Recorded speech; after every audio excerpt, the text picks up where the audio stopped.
I wanted to thank you for taking time to speak with me today, my friend. No, it's absolutely my pleasure. Thank you for having me. I wanted to ask about the recording process for the album. How long did it take to put the material together for you?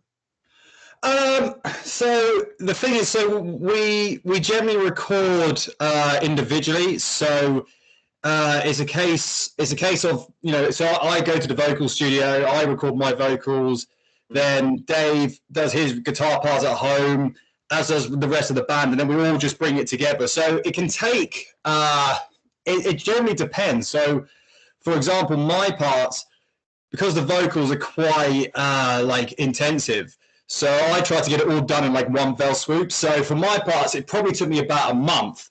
But then you've got Mo, who's the drummer. He's in other bands. He's got various different projects on, and we're trying to balance it with everything else, including, you know, work and whatnot, relationships, yada yada yada. It ended up taking him about nigh on a year. Wow. So yeah, it's just that's the thing. So I mean, because we are through. We have released via label, but it's very much like we made it very clear that it has to be like on our terms, because we can't promise like certain things. So, you know, when we start a writing process, that process can take, you know, it can take like, we could say it could take 6 months, it could take up to a year. And so it's just a case of us getting the material and going, right, yeah, everyone sort of do their bit, and then you know, we'll get it over to the producer when we can, and then even that process, you know, it takes time. So yeah, I mean, we were already thinking about, you know, starting a new album, but we were like, by the time we actually got, we were like, oh, actually, by the time actually would be released, it, you know, 2 years minimum. And I wanted to ask you if you could speak on my favorite track, "Swallowed by Darkness." Yeah, so it's funny that, I mean, it's that, truth be told, that was one of the tracks that we were slightly apprehensive about. We weren't sure it was going to be a success, because well, we just weren't sure really, because it's quite short, and it's probably one of the yeah, least sort of technical sort of thing. We you know, we sort of vamped it up a bit with adding like the layers of vocals and whatnot. But yeah, no, we're quite surprised by that one. We thought it would be one of the weaker tracks. Well, maybe not weak is not the word, but at least popular, let's say. But yeah, no, we've been proved very much wrong. And another one of my favorite tracks is "Riding to Destiny." I wanted to ask, I think what's great about that track is it really shows the technicality of the band. How was the process for putting that song together? Yeah, so that one was that one we were more confident about. We thought that would be a better received track. So with that one, yeah. So given that it's you know, it's a concept album, so yeah, I wrote that song. So, but I go through the same process with the lads. So basically, we get sort of write the story. Obviously, something quite basic, something quite fun. Then sort of do the song allocations, and so, you know, I'll say to someone, okay, like this song is representing this part of the story, it needs to have this sort of feel. So that's sort of how, like, that's sort of like the first stage of like each writing process. So with Riding to Destiny, it's very much about the main character feeling a bit like betrayed and feeling a bit sort of lost, and there's going to be a sort of magical sort of element to it. So the whole notion of it, sort of that sort of slower tempo, you know, quite highly orchestrated, quite emotive with like with the vocal lines, for it to then sort of gradually build up into the sort of section where he, you know, is riding off into battle and stuff. So it's quite forensically sort of thought out. And yeah, like it's just about capturing like the feeling of the track, with not just the songwriting, but also like the arrangements and yeah, and I felt like we captured the feel of what we were going for with that song, like really effectively. So yeah, really happy with that track. I wanted to ask you as well, and speaking of the concept of the album, when you came up with this album conceptually, was there some readings and some research that you have done in your spare time that led up to the storyline? Sort of. I mean, basically, I mean, I myself, I mean, I do like to read. As you see, actually, there's a shitload of books. And if you could zoom in on them, most of them are sort of fantasy, you know, Tolkien. that's always been my cup of tea. So I guess it does stem a lot from that. And also, like, growing up, like, I've always been like a super freaking nerd, listening to power metal and stuff. And so all these sort of stories, I've always sort of, I guess, been in my head. And yeah, I guess I just kind of just go with it, really. I mean, what's really important with these stories is to try not to overcomplicate them, because if it's just too convoluted, we want it to be like a bit tongue-in-cheek. Like, we don't want people to sit there listening to the album going, oh wow, like, what a story, what a majestic sort of narrative. It's the Grimgotts is, I mean, you can tell from the name, like, it started off as like a joke band. Don't get me wrong, we always wanted to write good music, but we always want to, like, have this sort of element of, like, humor, but we just don't want to slap in your face. You know, you get like a band like Ailstorm, not that I'm slagging it off, like, great band, but, you know, like, the humor element of their music is just so in your face and stuff. Whereas I'm not trying to say we try and be clever about it, because that's not true at all. It's just we try to, like, we kind of want people to listen to it and go, like, are they like being serious here? Is it like meant to be a bit funny? Like, I really hope that comes across. So yeah, it's all just sort of fun and nonsense, really. And I wanted to ask you as well, if you could speak on the album artwork and the artists involved. I love the artwork for the album. Yeah, well, that was so that's the way that was. We worked with this guy, a Russian guy. He's done all of our previous artwork, and he's fantastic. But what we do to start off with is I can't draw for shit, but I generally will sketch something out, and, you know, it is actually, I think we did a post actually once with one of our previous releases where we send him over this initial sketch, and then he does his thing, and the transition is insane. It's incredible, actually. So yeah, he's amazing. So yeah, we do come up with the idea, and then we just give it to him and say, yeah, make it into a reality. And yeah, and he does a brilliant job every time. Yeah, I love the artwork, and thank you. I wanted to ask you as well, what can fans look for next? What's the next step for the band? Will you take the road? Well, yeah, I mean, the thing is, like, that question is a little bit, it should be a simple question, but the fact of the matter is, right, I said earlier that we started off as a little bit of I say joke band. That's not, joke is sort of not, but it was like a project, maybe a fun project. It was just me and a friend of mine. And we did it. It was years ago. And we wrote lots of music, and we recorded it very, like, raw, like, just in, like, bedrooms and whatnot. But we got some traction on the tracks, and then just sort of over time, we started to get new members coming in, and eventually we had the full band. And once we had the full band, we were like, oh, well, we might as well play, like, a gig and stuff. So what we did, we played a couple of shows, sort of 2019, sorry.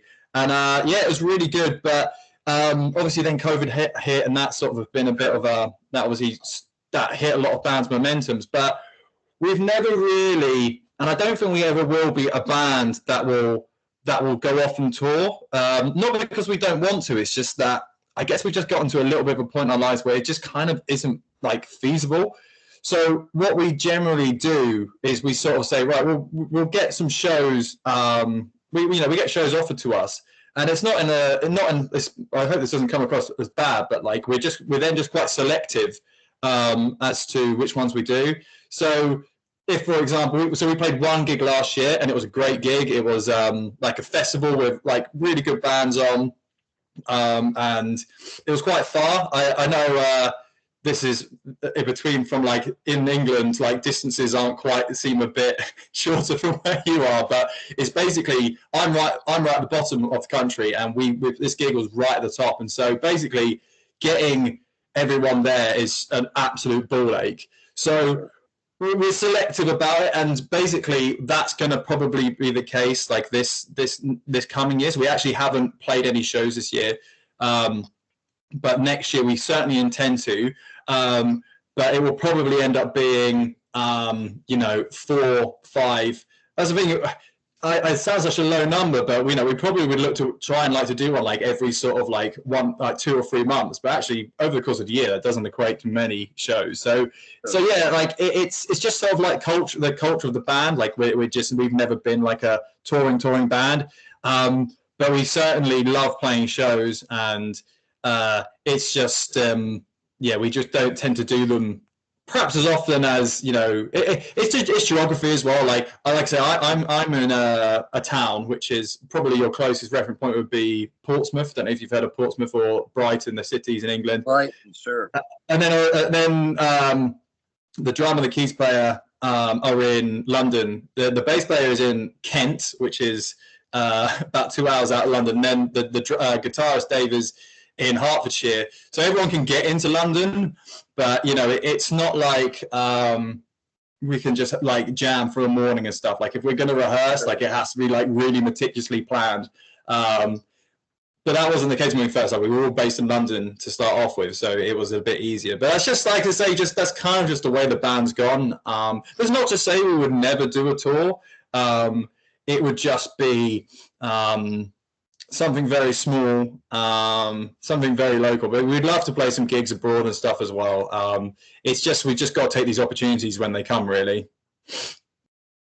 I wanted to ask you as well, if you could speak on your musical development. At what age did you begin?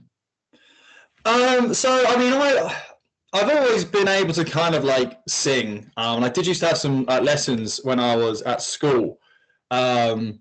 So I was taught how to sort of sing like West Endy, like musical style.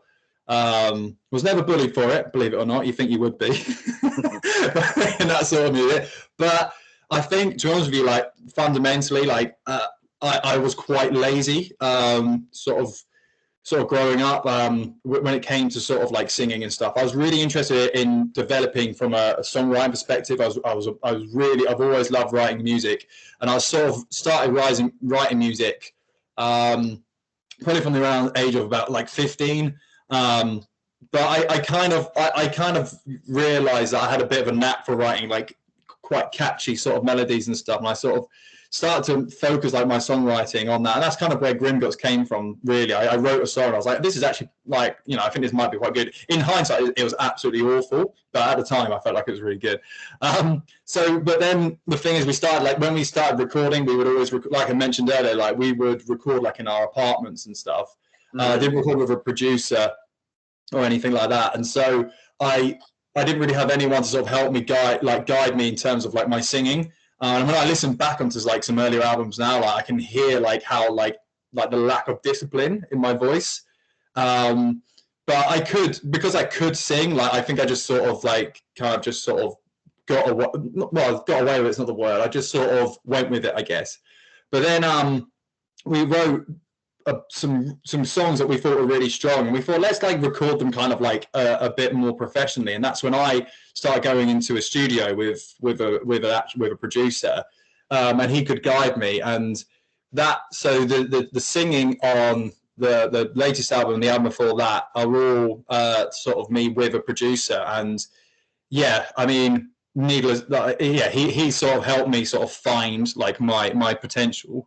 So yeah, personally, from like a singing perspective, I am like insurmountably better at singing than I was like when we first formed.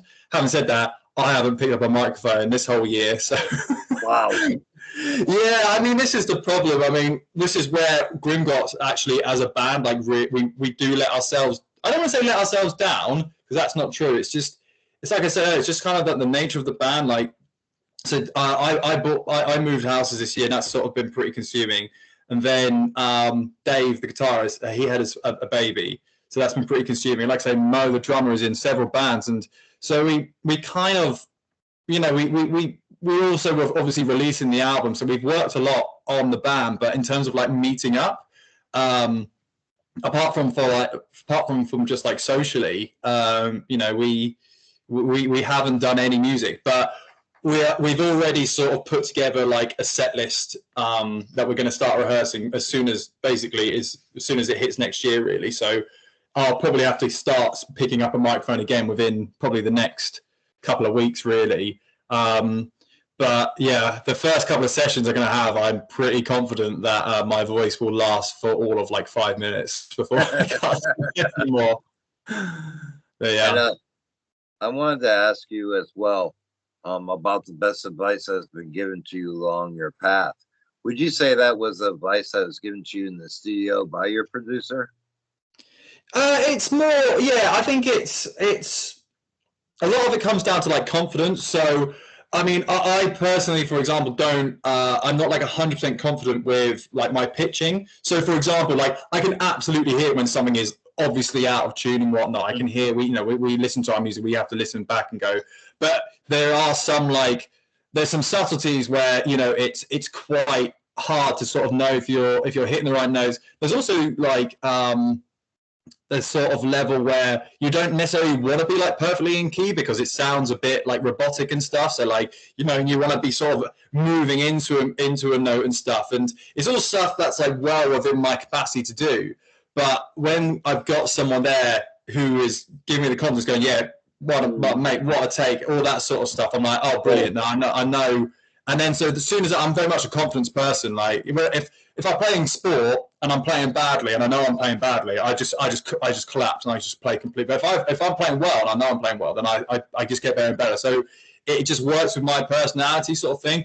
I mean, I have now gotten to a little bit of a point where I think he has taught me probably to an extent that has maybe lost my business because I can probably do it on my own again now. So that's a positive for me. But yeah, I mean, confidence was the main thing. I would encourage if anyone is just like, unless you're, even if you're like, and also like, don't be wrong, like some people can be super confident and still not be quite hitting the mark. So I would encourage anyone to like, if they can find a producer and get comfortable with them, particularly for singing, like it's worth every penny. And your outgoings as a band hopefully aren't like ever too high, and hopefully there's a good like if there's like 5 of you and if you're going right, well, an album's going to cost like $3,000 and it's going to it's going to take like a year or two to like make, like that kind of ends up not being a huge amount like per month sort of thing. So if you've got that money to aside, I would 100% say it will improve your record for sure. I wanted to ask you as well, what is the best way to get a physical copy of the album and any merchandise that you have? We've got everything on our own Bandcamp page. The only sort of slight issue with that is that I do it all myself, so I have to take myself down to the post office and post it. So it's not always the quickest service. And we had so many orders from when we first launched the album. I was saying to the guys, I was like, I'm gonna have to start taking expenses because I'm down that post office like every freaking day. But yeah, that's the best place to go for sure. Is our Bandcamp page. It's all up there. T-shirts, CDs. We've got some maps. We should have some patches up soon as well. So yeah, that's the place to go. Yeah, and I think you're going to be overwhelmed because I love the sound from top to bottom, my friend. Thank you so much. Honestly, it makes me. I really appreciate it. And lastly, I wanted to ask you if you could give a message to your fans, what would that message be? It would be, I just hope that you enjoy the album and all of our music, in fact, like as much as we enjoy making it. Like it's a pure passion project for us. We absolutely love making the music, and seeing any sort of positive like comments and like reviews and stuff, like it just makes it even better for us. So we love doing it. We just hope that you love it as much as we do. And there's going to be more. Grimgotts is not going anywhere. There will be new albums, there will be shows, and the next record will be even better than the. If you like this record that we've just done, the Wolf Rider, you will 100% be in for a treat, I imagine, because we're all getting better. That's the thing. We're all getting better, and we're polishing. And the thing is, I just said about like reviews, like if we negativity is actually good as well because you can take from it and learn from it. So yeah. So yeah, that's probably my main message for sure. Well, I wanted to take a moment to thank you personally for creating an album that I enjoyed from top to bottom. And I look forward for the next album. I look forward to every chapter that you have from here on out. this album really made me want to go back and review your past catalog and get back into the how this band has progressed. And definitely, as you said, this band is moving forward, and I look forward to everything that lies ahead. Thank you so much. I really appreciate it. It's my pleasure. Honestly, thank you so much. Thank you, my friend, and you have a great rest of your day. And you, mate. It was really lovely, Peter. Thank you so much for having me on. I really appreciate it. All right, cheers. Cheers. Take it easy.